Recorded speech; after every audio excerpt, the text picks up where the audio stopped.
गणेशाय नमः। श्री गुरुभ्यो नमः। वक्रतुंड महाकाय सूर्यकोटि समप्रभ निर्विघ्नं कुरु मे देव सर्वकार्येषु सर्वदा सर्वकार्येषु सर्वदा। कृष्ण कन्हैया लाल की जय।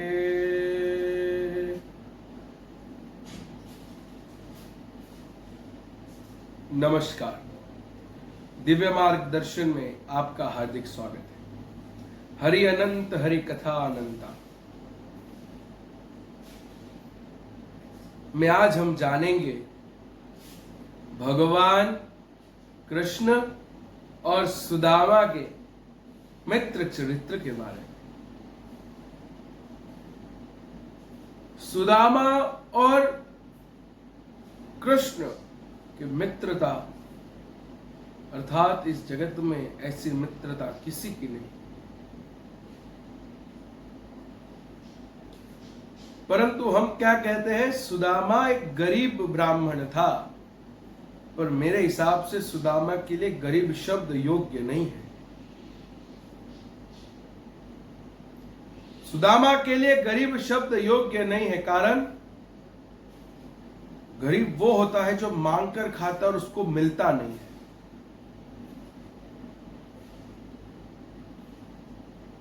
और सुदामा तो इतना धनवान है कि वो कभी किसी के पास कुछ मांगता ही नहीं है। उसका अयाचक व्रत है। भले कितनी भी बड़ी गाड़ी वाला क्यों ना हो, वो भगवान के मंदिर में जाके भगवान के पास से कुछ मांगेगा, पर वो सादी सी धोती और वो फटा हुआ गमछा सुदामा पहनकर मंदिर जाता है, परंतु भगवान के पास से भी कुछ नहीं मांगता। ऐसा कठिन अयाचक व्रत। और उनकी पत्नी सुशीला, जिन्होंने अपने पति का ये अयाचक व्रत टका के रखा, स्थिर रखा।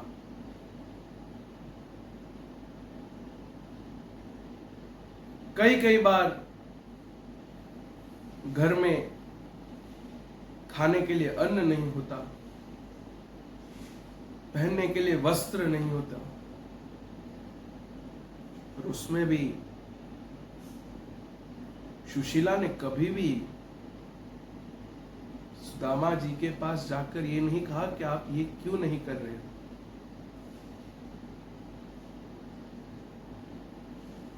और ऐसे मित्र के दुख को भगवान ने कैसे दूर किया, आज हम ये जानेंगे।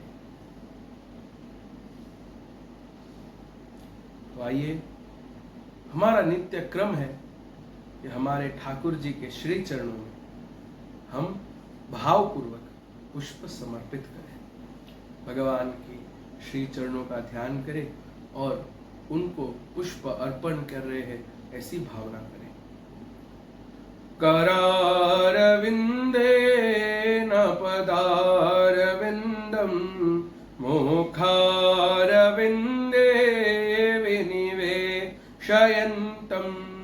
वटस्य पात्रस्य पुटे शयानं बालं मुकुन्दं मनसा स्मरामि। श्रीकृष्ण गोविंद हरे मुरारे, हे नाथ नारायण वासुदेव, जिह्वे पिब स्वामृत में तदेवं दामोदरमाधवेति विक्रेतु कामा किल गोपकन्या मुरारिपाद प्रेतचित्तवृत्ति दध्यादिकन्नो हवशा दवोचद् गोविन्द दामोदरमाधवेति गृहे गृहे गोपवधू कदम्ब सत्त्वे मिलित्वा समभाव्ययोगम्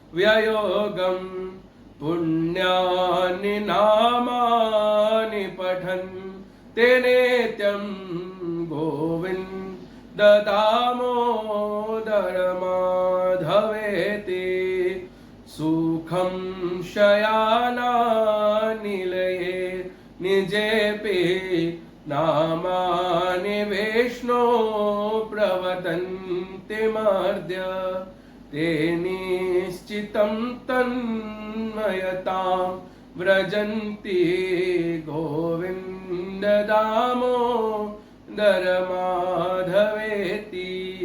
जिह्वे सदैवं भज सुन्दराणि नामानि कृष्णस्य मनोहराणि समस्तभक्ता त्रिविनाशनानि गोविन्द दामोदरमाधवेति सुखावसाने इदमे वसारं दुःखावसाने इदमे वग्नेयम् देहावसाने इदमे वजाप्यं गोविन्द दामोदरमाधवेति श्रीकृष्ण राधा वरगो कुलेश गोपाल गोवर्धननाथ विष्णु जिह्वे पिबस्वा मृतमे तदेवं गोविन्द दामोदरमाधवेति गोविन्द दामोदर स्तोत्र नो पाठ जे प्रेमे करे दामोदर दया दाने सहजे गोलोक संचरे।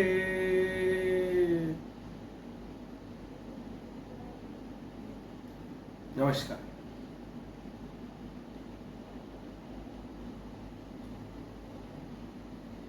तो आइए भगवान का जय घोष करके हम सुदामा चरित्र में आगे बढ़ते हैं। कृष्ण कन्हैया लाल की जय, द्वारिकाधीश की जय, राधा रमण लाल की जय। प्रेम से बोलिए जय जय श्री राधे, जय जय श्री राधे, जय जय श्री राधे।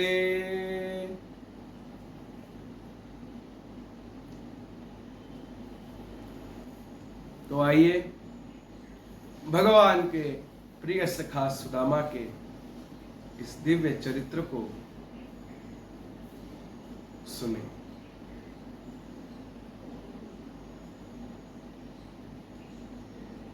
भगवान को सुदामा अत्यंत प्रिय था। क्यों? कारण जब भगवान और सुदामा दोनों गुरुकुल में थे उस समय भगवान एक फल का, भरे हुए फल की टोपली को लेके आए और वह भरे हुए फल सुदामा के पास लेके गए। और भगवान ने पहले सुदामा को दिया कि ले सुदामा पहले तू खा। तो सुदामा ने वो फल लिया और खाए। ओहो क्या फल है, ला कहना मुझे एक और दे। ऐसे करते करते सब फल मांगते गए। भगवान उसको देखने लगे, मेरा सखा इतना भूखा है, इतने सारे फल खा गया। ओह ले खा खा, तू खा, तू खा, तू खा। ऐसे करके सुदामा ने सब फल खा रहा था, उतने में एक आखिरी फल बचा था, तो भगवान ने कहा ये मैं खाऊंगा। सुदामा के मुझे अभी भी बहुत भूख लगी है, ये फल तुम मुझे दे दो। तो भगवान ने कहा कि अभी ये तो मैं ही रखूंगा, इतने मीठे फल है, तूने सब खा लिए, एक तो मुझे खाने दे, एक तो मुझे खा। नहीं नहीं, ये फल तो मैं ही खाऊंगा। सुदामा भगवान के हाथ से छीनने की कोशिश की, उतने में तो भगवान ने उसका बाइट ले लिया, और भगवान ने जैसे ही उसको खाया और तुरंत भगवान उसको थूक दे रहे, सुदामा ये तो कड़वा है, और तूने ये सब फल कड़वे क्यों खाए?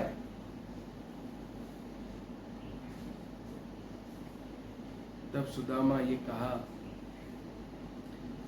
अरे कृष्ण, मैं ये नहीं चाहता था कि भले मेरी जीभ कड़वी हो, उससे मुझे वो नहीं है कि भले मेरी जीभ कड़वी हो जाए, पर तेरी जीभ में कभी कड़वास ना आनी चाहिए, इसीलिए मैंने सब फल खा गया।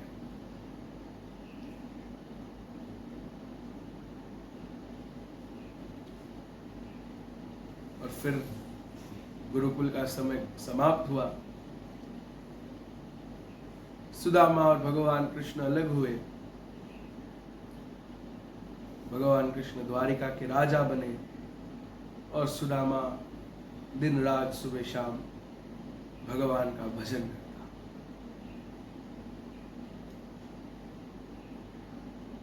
एकमात्र सुदामा ही ये था कि जिसने कभी भी ये नहीं कहा कि कृष्ण मेरा मित्र है, कृष्ण मेरा मित्र है। वो तो यही कहते, मैं कृष्ण का दास हूं, कृष्ण मेरे मित्र नहीं, मैं कृष्ण का एक दास हूं।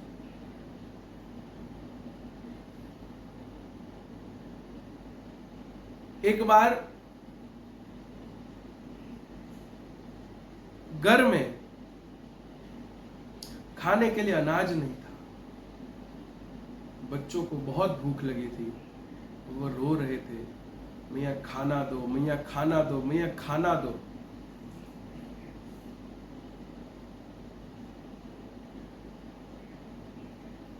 तो सुशीला ने एक मिट्टी के बर्तन में पानी भरा और उसको उबालने लगी, और उसमें चम्मच को घुमाने लगी।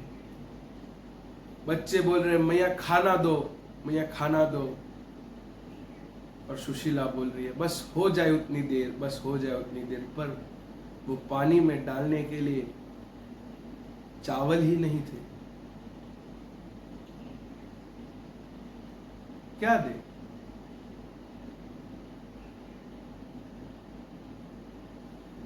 क्या दे? और वो रोते रोते बच्चे सो जाते, और तब सुशीला वो गर्म पानी उसमें से उतार कर रोने लगती। ठंडी का समय होता, सुदामा जी का जो घर था उसकी छत टूटी हुई, तो ठंडी ठंडी हवाएं आई। उनके बच्चे जितने थे उन सब ने कोई वस्त्र नहीं धारण किया, तो उनको बहुत ठंडी लग रही थी। सुदामा जी रोज हवन करते, और उस हवन की जो राख रहती, वो राख से उनका पूरा शरीर ढक देते, केवल मुंह जितना भाग बाहर, राख से पूरा शरीर ढक देते कि उनको ठंडी न लगे।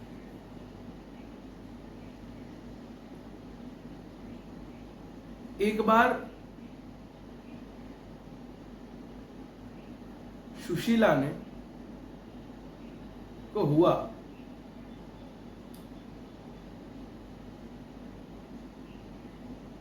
कि मेरे नाथ अभी तक ठाकुर जी के दर्शन के लिए कभी नहीं गए।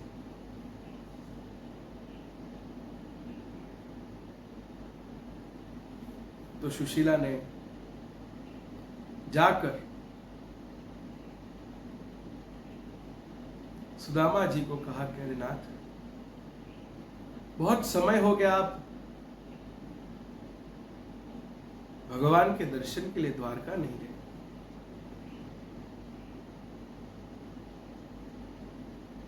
सुदामा ने कहा, अरे सुशीला, तुझे पता तो है मेरा याचक व्रत है, मैं कुछ मांगता नहीं हूं। अरे नाथ, मैं कुछ मांगने के लिए कहाँ कुछ बोल रही हूं, मैं तो केवल बस आपको उनसे मिलने को जाने को हूं, और फिर अब आगे आपकी इच्छा। सुदामा गायत्री मंत्र की माला जप रहे थे और उस समय उनको हुआ कि सुशीला ने आज तक मेरे पास कुछ नहीं मांगा, और बस आज इतना मांग रही है कि मित्र को मिल के आओ, तो मित्र को मिल लाना चाहिए।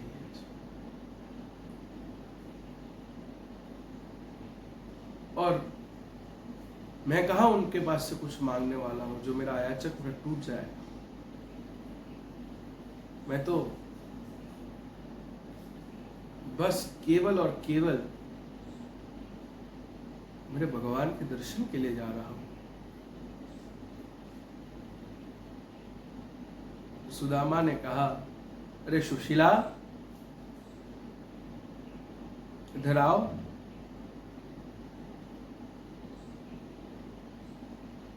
तो कहिए नाथ, क्या हुआ? मैं सोच रहा हूं कि द्वारकाधीश के दर्शन करके आओ। सुशीला के आनंद का कोई पार नहीं था।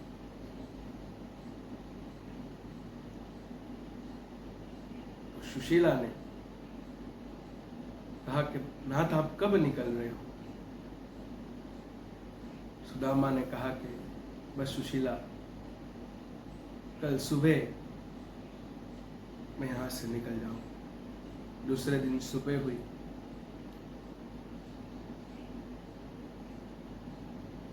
सुदामा तैयार हुए। तैयार अर्थात पहनने के लिए तो कोई कपड़े थे नहीं, जो कपड़ा था वही कपड़े को धोकर पुनः पहन लिया।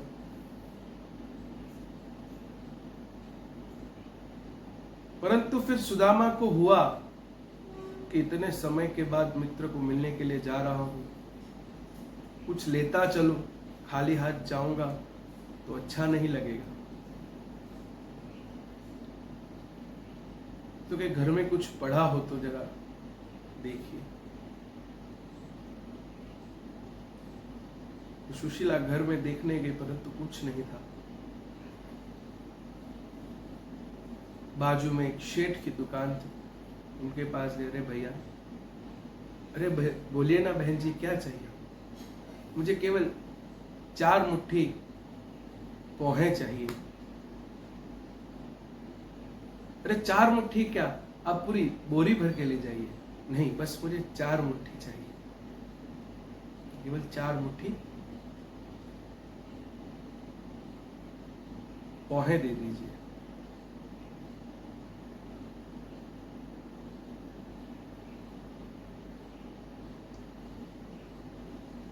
तो क्या आप ज्यादा ले जाइए? नहीं, केवल 4 मुट्ठी चाहिए। तो ठीक है, आप अपने हिसाब से आपको जितनी मुट्ठी चाहिए आप ले लीजिए।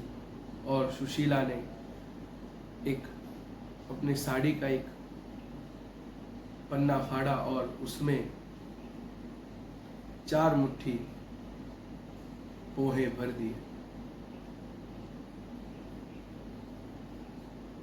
वो 4 मुट्ठी पोहे लेकर उन्होंने सुदामा जी को दिए। इतना भी भाव नहीं रखा कि इसमें से 1 मुट्ठी मैं मेरे घर के लिए रख दूंगी, बच्चों को खिला दूंगी। जिसके लिए मांगा है उसी को जाके देना। और सुदामा जी वो पोहे को लेकर भगवान का नाम स्मरण करते करते चलते जा रहे और मन में बस भगवान का नाम, श्री कृष्ण गोविंद हरे मुरारे, हे नाथ नारायण वासुदेव।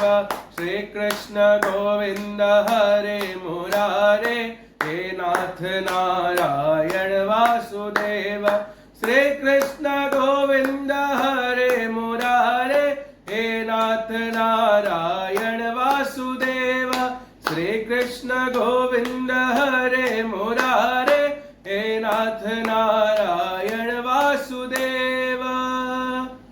श्री कृष्ण गोविंद हरे मुरारे, हे नाथ नारायण वासुदेव का भजन करते हुए सुदामा जी अपने घर से निकले। रास्ते में बस एक ही नाद, श्री कृष्ण गोविंद हरे मुरारे, हे नाथ नारायण वासुदेव। चलते गए। रास्ते में बहुत कंकर आए, उसके कारण उनके पैरों में से बहुत खून बहा और उसके कारण वह बेभान होकर, बेहोश होकर गिर गए। जब भगवान को ये चीज पता चली, अरे मेरा सुदामा गिर गया, तो भगवान ने गरुड़ को बुलाया, गरुड़ जा सुदामा को वहां से लेकर द्वारका नगरी के पास आके छोड़ दे। और गरुड़ भगवान की आज्ञा पालन करके सुदामा को अपने पीठ पर बिठाकर द्वारका नगरी में ले आ रहा है। परंतु उस समय भी बेहोशी की हालत में भी सुदामा बस एक ही चीज गा रहा है, श्री कृष्ण गोविंद हरे मुरारे, हे नाथ नारायण वासुदेव, श्री कृष्ण गोविंद हरे मुरारे, हे नाथ नारायण वासुदेव। गरुड़ सोचता है भगवान का कैसा भक्त है, बेहोशी की हालत में भी भगवान का नाम ले रहा है। और गरुड़ जी ने सुदामा को द्वारका नगरी में छोड़ा और वहां से अंतर ध्यान हो गए। कुछ देर के बाद सुदामा की आंख खुली और सुदामा ने आजू बाजू देखा, ये तो कौन सा नगर है। सुदामा ने एक भाई को पूछा, भैया जय श्री कृष्ण। तो सामने से जवाब आया, जय द्वारकाधीश। सुदामा को पता चल गया ये द्वारका आ गया है। दो जगह की पुष्टि करनी हो तो आसानी से पता चल जाएगा। अगर द्वारका जा रहे हो और वहां अगर आप जय श्री कृष्ण बोलोगे तो वहां से उत्तर जय द्वारकाधीश का आएगा। और अगर वृंदावन जा रहे हो वहां जाके जय श्री कृष्ण बोलोगे तो वहां से उत्तर सामने राधा राधे राधे राधे का आएगा। उस समय समझ जाना कि हम अगर जय द्वारकाधीश आए तो द्वारका में पहुंच गए, राधे राधे आए तो हम वृंदावन में पहुंच गए।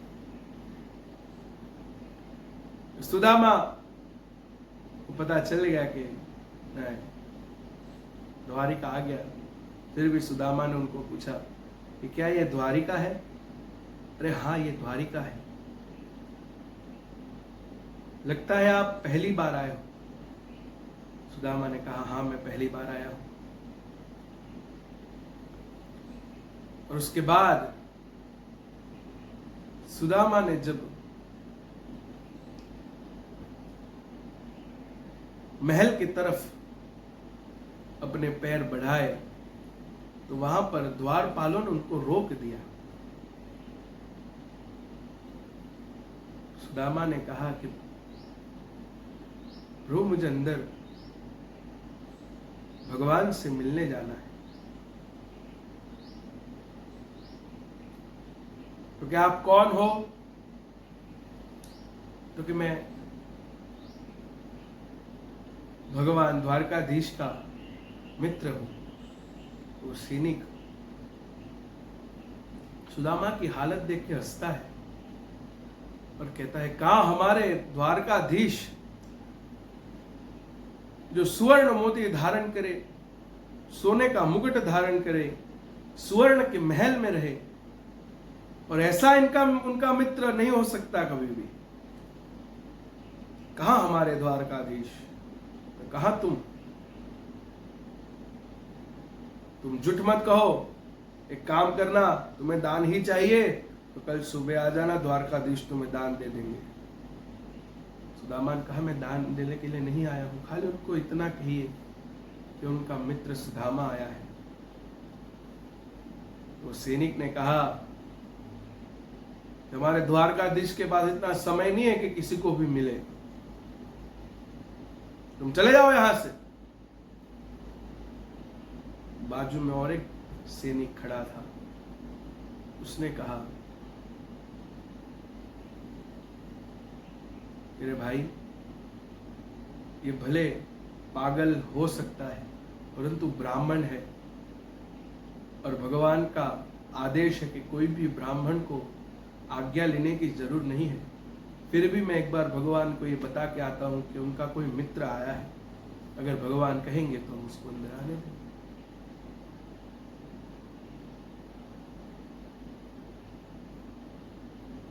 और अभी वो सैनिक भगवान के पास गया और भगवान झूले में बैठे थे, उनका श्रृंगार चल रहा था। और उस समय उस सैनिक ने आके कहा, प्रभु, द्वार में एक ब्राह्मण आया है और वो आपसे मिलना चाहता है, परंतु हमने उसको रोक के रखा है। भगवान ने कहा, ब्राह्मण आया है और आपने उसको क्यों रोका है? द्वारका में तो ऐसा कोई प्रतिबंध नहीं है कि ब्राह्मण को रोका जाए।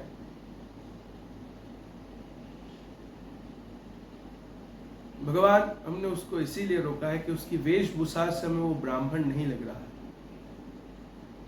भगवान ने कहा, किसी की वेशभूषा से आप कैसे पहचान सकते हो तो ब्राह्मण है कि नहीं है? और उस समय भगवान ने पूछा, क्या नाम है उसका? प्रभु, वो अपने आप को आपका सखा बताता है। भगवान के, मेरा सखा बताता है? क्या नाम है उसका? पता नहीं, बता रहा था कुछ सुदामा नाम है। और केवल सुदामा नाम सुना और भगवान तो पागल हो गए। भगवान झूले में से उतरे और सीधे दौड़ते दौड़ते आधा श्रृंगार छोड़ के भगवान दौड़ते दौड़ते, अरे ओ सुदामा, सुदामा, ओ सुदामा।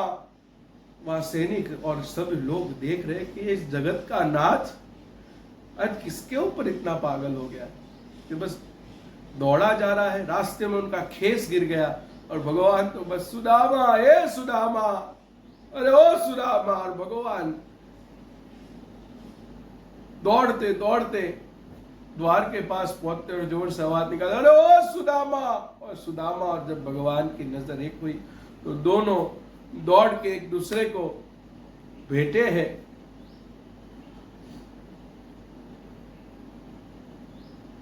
दोनों एक दूसरे को गले मिले। भगवान ने कहा, सुदामा, मेरी याद आती है कि नहीं आती? इतने समय के बाद तू मुझको मिलने के लिए आया। चल चल, एक काम कर, तू चल मेरे साथ। तो यार, इतने समय के बाद शांति से बैठ के बातें करेंगे, चल चल।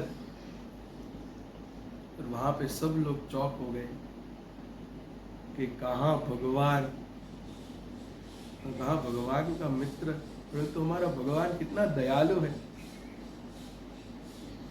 केवल मित्र का नाम लिया और कृष्ण दौड़ के आ गए। सुदामा क्यों महान था?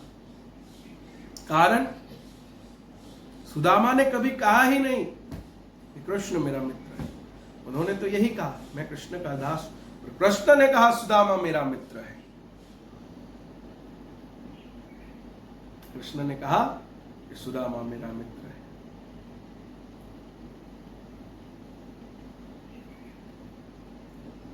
तो भगवान सुदामा को लेकर अपने भुवन में गए और अपने राज सिंहासन पर सुदामा को बिठाया। और भगवान ने सुदामा के चरण धोए। और इसका अगर भगवान एक इसमें बहुत अद्भुत संदेशा देने के लिए ये लीला को रचा। कई लोग बोलते हैं कि मित्र थे और ऊपर से ब्राह्मण, इसीलिए भगवान ने उनके चरण धोए। ये चीज नहीं है। सुदामा ज्ञान के प्रतीक है और भगवान ऐश्वर्य के प्रतीक है। और भगवान ने ये बताया कि ज्ञान के सामने ऐश्वर्य भी उसके चरण धोता है।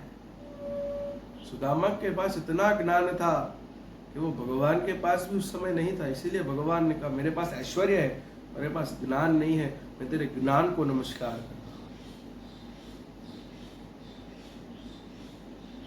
और भगवान ने जब सुदामा के पैरों में वो कंकड़ लगे हुए देखे, वो कांटे लगे हुए देखे, और भगवान वो निकाल रहे हैं, और उनकी आंखों में से धर धर आंसू। वहां रुक्मणी जल लेकर खड़ी है, परंतु वो जल की आवश्यकता ही नहीं पड़ी, भगवान की धारा ही नहीं बंद हो रही।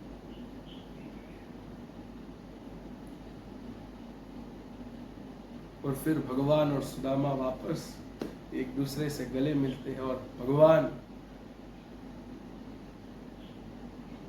सुदामा जी के लिए राज स्नान का आयोजन करवाते हैं। रुक्मणी जी को बोलते जाओ बड़ा सा थाल लेके आओ, उनकी अष्टपटरानी और एक एक को बोलते जाओ पंचामृत लेके आओ, जाओ दूध लेकर आओ, जाओ जल लेकर आओ, नए वस्त्र लेके आओ। और भगवान के एक आवाज में सब रानियां सुर सुर सुर सुर फटाफट सब सामान इकट्ठा। दामा ने कहा कृष्ण तेरा घर में चलता बहुत है। तो फिर सुदामा का राज स्नान करवाया, भगवान ने नए वस्त्र पहनाए।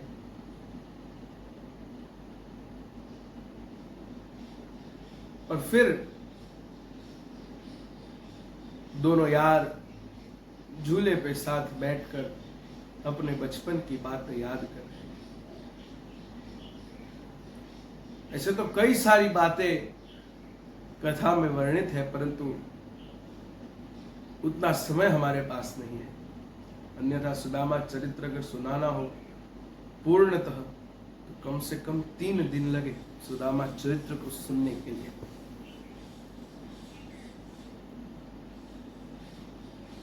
तो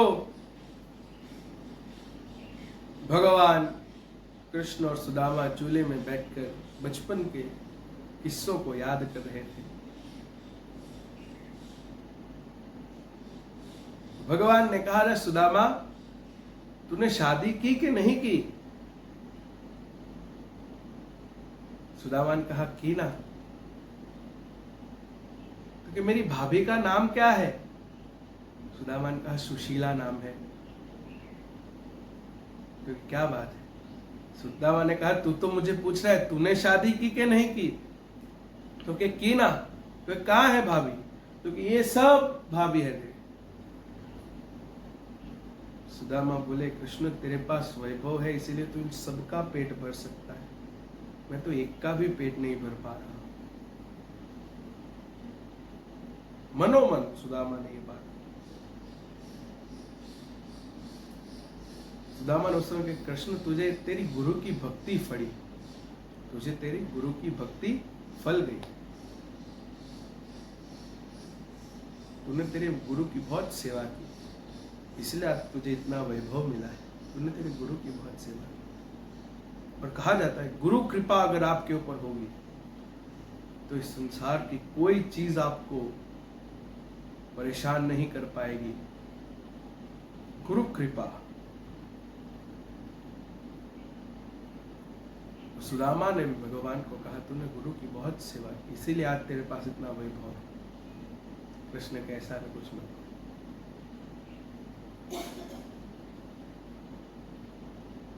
अब मुझे ये बता तू मेरे लिए क्या लाया है?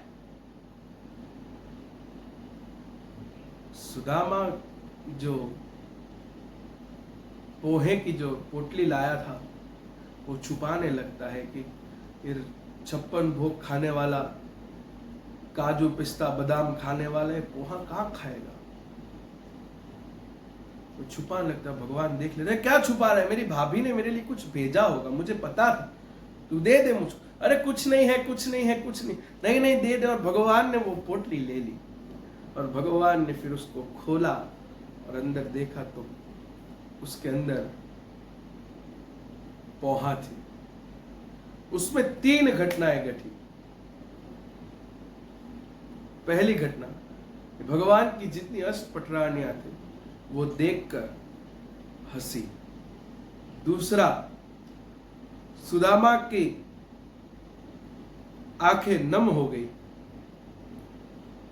शीश नीचे हो गया। और तीसरी घटना, भगवान पोहा को देखकर रोए हैं।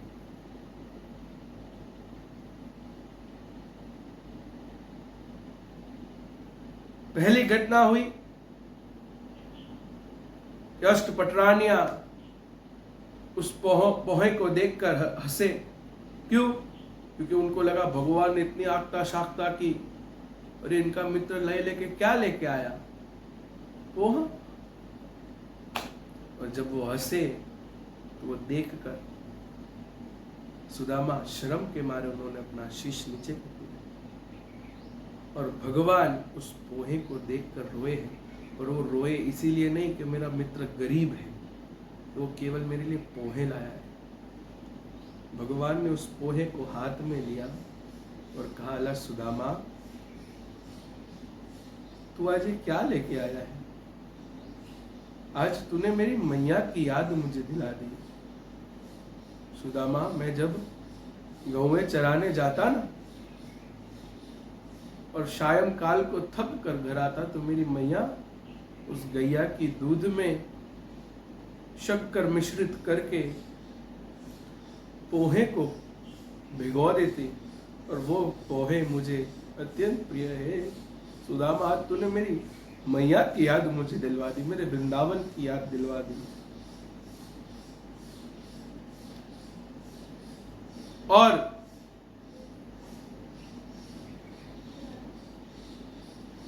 भगवान ने कहा कि सुदामा के पास केवल और केवल ये पोहे थे, और वो सब कुछ मेरे लिए लेके आया, तो मेरी जवाबदारी बनती है मैं सब कुछ सुदामा को दे दूं।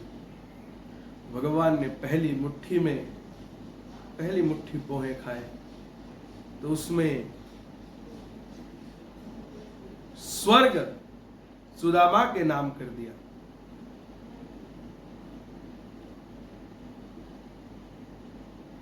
दूसरी मुट्ठी भगवान ने खाई तो उसमें पृथ्वी लोक का पूरा वैभव सुदामा को दान कर दिया। और तीसरी मुट्ठी जब भगवान लेने जा रहे थे तब लक्ष्मी जी ने उनको रोक दिया। तीसरी मुट्ठी जो लेने लगे हैं, तीसरी मुट्ठी जो खाने लगे हैं, वैकुंठ तो लक्ष्मी ने रोक दिया है। कैसा दानी ये मेरा पिया है, कैसा दानी ये मेरा पिया है।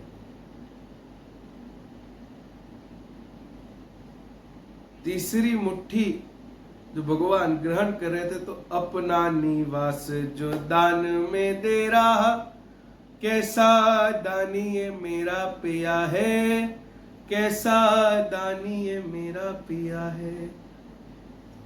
अपना निवास स्थान भी जो दान में दे दे। उस समय लक्ष्मण ने रोक दिया, प्रभु वैकुंठ नहीं तो हम कहाँ रहेंगे? भगवान ने कहा कि सुदामा अपने लिए सब कुछ जो था वो यही था, वो सब मेरे लिए लेके आया, तो मेरी ये जवाबदारी है कि मैं सब सुदामा को दे दूं। परंतु माँ लक्ष्मी ने भगवान के पास से वो मुट्ठी छीन के खुद ग्रहण की और सुदामा के घर में अन्न धन का भंडार करवा दिया। अन्न धन का भंडार।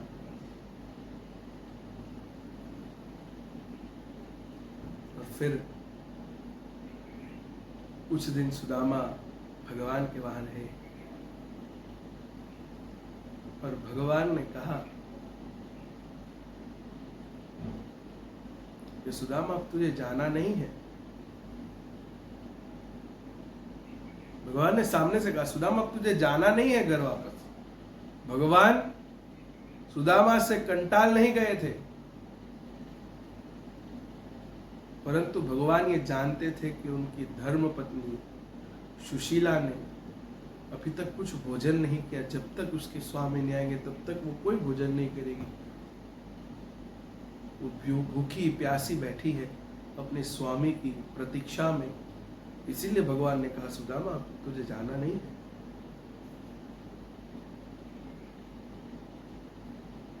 सुदामा ने कहा मैं कल सुबह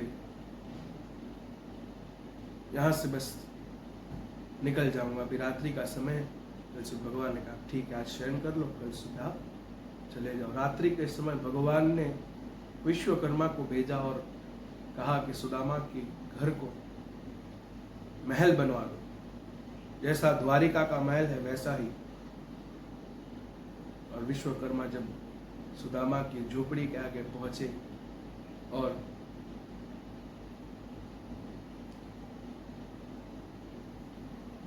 सुशीला को कहा कि मुझे ठाकुर जी ने भेजा है आपके इस झोपड़ी को महल बनाने के लिए, तो सुशीला ने कहा पहले मेरा ये झोपड़ी महल नहीं बनेगा। क्योंकि क्यों नहीं बनेगा? पहले यहाँ पे रहने वाले जितने भी झोपड़ियां हैं उन सबको पहले आप महल बनाइए, फिर ही मेरी इस जगह को आप महल बनाना। विश्वकर्मा ने फिर भगवान से आज्ञा ली। भगवान ने कहा जैसा वो कह रही है वैसा ही करो। और विश्वकर्मा ने एक ही रात में सुदामा के पूरे नगर को द्वारिका नगरी जैसा बना दिया और अंत में उनकी जो झोपड़ी थी वो भी भगवान के महल के समान कर दी। दूसरे दिन सुबह सुदामा जी निकलने की तैयारी कर रहे थे तो भगवान ने कहा कि सुदामा मेरी भाभी ने कुछ भेजा नहीं है मेरे लिए, कोई संदेश आया कुछ?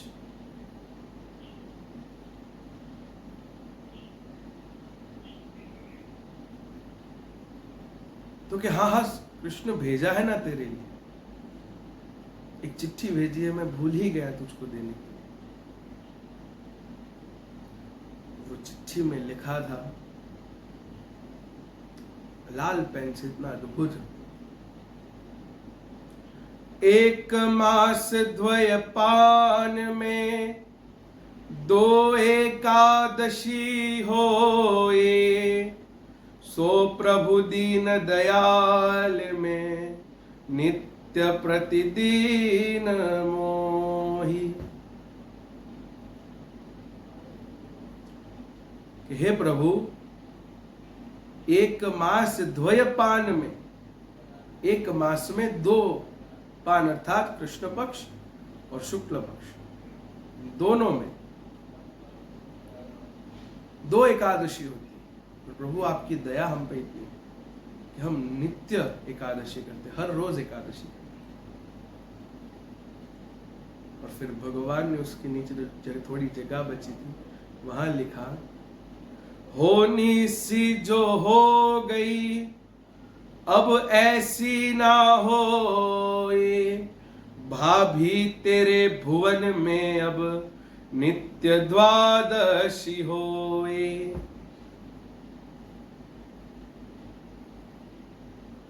भगवान ने क्या लिखा? होनी सी जो हो गई अब ऐसी ना होई।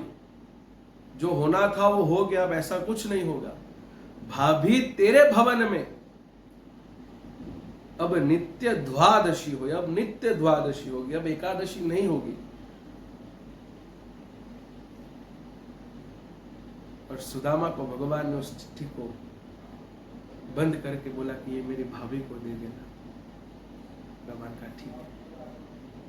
भगवान ने कहा सुदामा ये क्या है, तूने ये वस्त्र क्यों पहने? तो ये तो हमारे वस्त्र, तू अपने वस्त्र पहन के जा। तू अपने वस्त्र पहन के जा।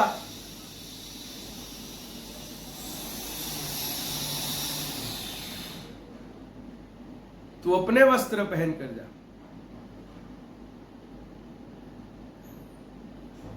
परंतु सुदामा ने मन में हुआ कि इतना बड़ा साम्राज्य, वस्त्र, ठीक है कोई बात नहीं। सुदामा ने वस्त्र बदल दिए, परंतु भगवान का भावार्थ क्या था? कि मेरा मित्र यहां से अगर जाएगा वहां पर और उस समय अगर उसने ये चमकदार वस्त्र आदि पहने होंगे तो लोग उस पर शंका करेंगे कि पूरा जीवन जिसने अयाचक व्रत किया, जिसने मेरे पास कुछ नहीं मांगा, वो आज द्वारका वाले के पास जाके मांग के आया। इसीलिए भगवान ने कहा कि तू अपने वस्त्र पहन के जा। सुदामा ने तुरंत अपना हाँ अच्छा किया। सुदामा ने वो वस्त्र को धारण किया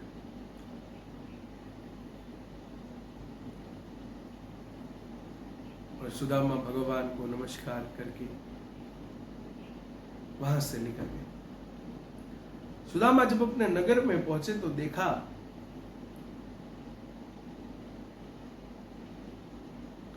कि कोई अन्य राजा ने चढ़ाई कर दी है, सब बदल गया है, झोपड़ियां टूट गई है, सारी महले बन गए हैं सारे। सुदामा को इतने दिन में ये सब कैसे हुआ? और जहां उनकी झोपड़ी थी उस जगह पे देखा तो वहां तो बहुत भव्य महल था। सुदामा ने कहा कि मेरा परिवार कहाँ पर है? उतने में उनके पुत्र सारे दौड़कर बाहर आए और कहा, पिताजी पिताजी। सुदामा सोच नहीं पाए कि आपने ये सारे वस्त्र कैसे पहने। और उस समय सुशीला बाहर आए और उन्होंने देखा कि ये सब क्या है। तो कहा जाता है कि सुशीला जी ने कहा कि विश्वकर्मा जी आए थे, कहा कि ठाकुर जी ने भेजा है और उन्होंने रात्रि में सब झोपड़ियों को महल में बदल के चले गए। और सुदामा ने भगवान को नमस्कार किया, परंतु सुदामा ने उस वैभव को लेकर कभी भी अपनी पूजा साधना को बंद नहीं किया, न याचक व्रत को नहीं तोड़ा। भले भगवान ने सब कुछ दिया और सुदामा फिर भी अपनी वही फटी फटी धोती और वही खेस डालकर अपनी माला करते हैं। ये एक सच्चा मित्र है। तो आइए सुदामा चरित्र को यही समाप्त करते हैं। कल और एक कथा के साथ हम भगवान श्री कृष्ण के चर्चा में करेंगे और फिर परसों तो नंद घेरा आनंद भयो, जय कन्हैया लाल की। आप सभी से विदाई लेता हूं। जय श्री कृष्ण। बड़े भाव से मेरे साथ कहिएगा, ओम बोलो कृष्ण कन्हैया लाल की जय, द्वारिकाधीश की जय, राधा रमण लाल की जय। प्रेम से बोलिए नमः पार्वते पतये हर हर हर महादेव हर, दुख हर काल हर भय हर रोग हर कष्ट हर दारिद्र हर, हर ओम हर नमः शिवाय हर।